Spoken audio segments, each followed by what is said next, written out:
Hey guys, this is Deanna from the Harvest Skillet, and today I'm here with part 3 of my health journey. So in part 2 I spoke mostly about Whole30 and how helpful that was in diagnosing my food intolerance issues.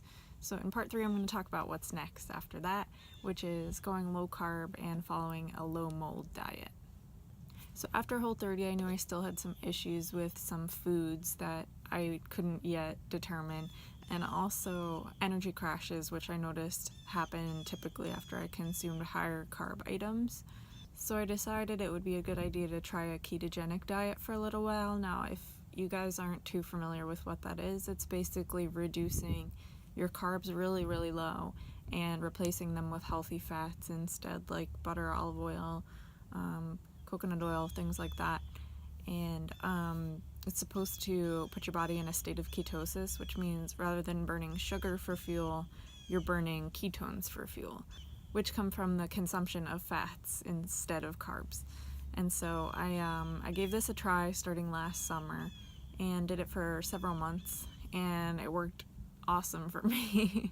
My energy crashes disappeared and I just felt a lot better.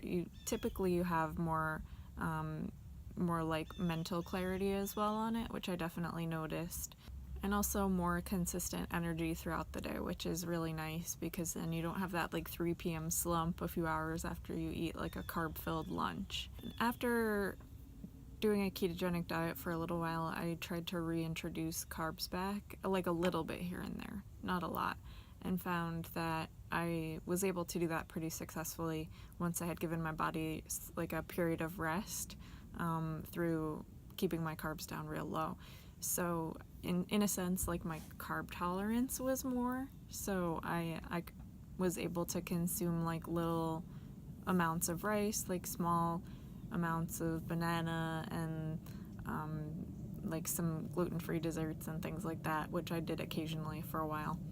And as it went on and on, I continued to be able to increase my carbs even more, and now find that I still somewhat stick to like a low carb diet, but I don't really do a strict ketogenic diet all the time, and I'll probably go into that a little bit more in the future, why I don't think that's necessarily a good idea for everyone. I do think that a ketogenic diet is pretty good as like a weight loss tool, and also every once in a while to keep your insulin in check too, if that's something that you struggle with. So while the low carb diet was really helpful for me for a while, it didn't necessarily get rid of those remaining food intolerance issues that I had. It was like I had fixed like half of the remaining problems after Whole30, but the biggest thing for me after doing keto was following a low mold diet. So in particular, I had found the Bulletproof Diet by Dave Asprey, and in that he stresses finding high quality foods, particularly foods that are low in mold and toxins of various sorts. So I started to look into the framework of the Bulletproof Diet and thought it might be a good idea to try it. I didn't really have much else to lose at that point, so I gave it a shot and found pretty much immediate relief from my remaining symptoms. So through that, I found out I was also sensitive to things like certain nuts, with the exception of almonds. Almonds seem to be okay. A lot of vinegars, but not apple cider vinegar for some reason, and white vinegar seemed to be okay as well. And also cheese, which they don't recommend in the Bulletproof Diet. So that's something I was never really able to pinpoint on Whole30, because you can have vinegar of any kind, you can have nuts of pretty much any kind, and you can have fruit of any kind, basically, in moderation. So that was like kind of the last piece. So this all kind of made sense after we had a pipe freeze in our basement, and there was some mold on the insulation there. I was blowing a hairdryer at the pipes, which are right next to the insulation, trying to thaw them out.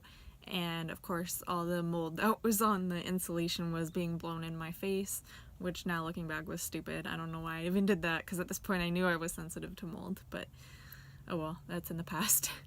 And like immediately, like that afternoon, several hours later, I started getting like a really bad headache. I had joint pain, my brain was all fuzzy, and then like I felt like there was like phlegm and stuff in my throat, like it was hard to breathe. And for several weeks after that, I just felt awful. Like I had the worst cough I've ever had. I had like terrible digestive issues. Like everything just came back full force, like way worse than before. And so I was like, all right, I guess that's it. I figured everything out at this point. So you'd think that's probably where my story ends, right? But no, because that house actually had other issues with mold. The humidity level was so high in there, and it just like the mold started forming on the windows and in the bathroom and on our things. And so I was sick on and off for most of the time we were living in that house. And now that I've been out of there for several months, I've noticed that pretty much all the issues I had related to that have cleared up.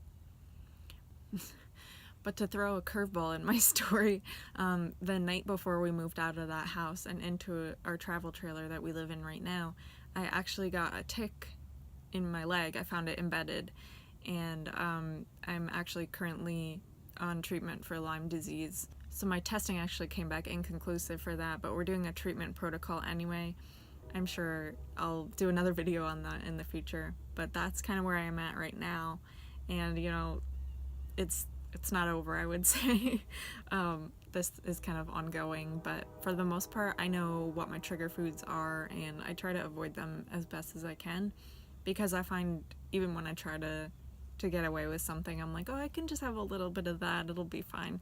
It's usually not okay. So unfortunately, I try to avoid pretty much everything that could possibly contain mold, pretty much at all costs, whenever possible.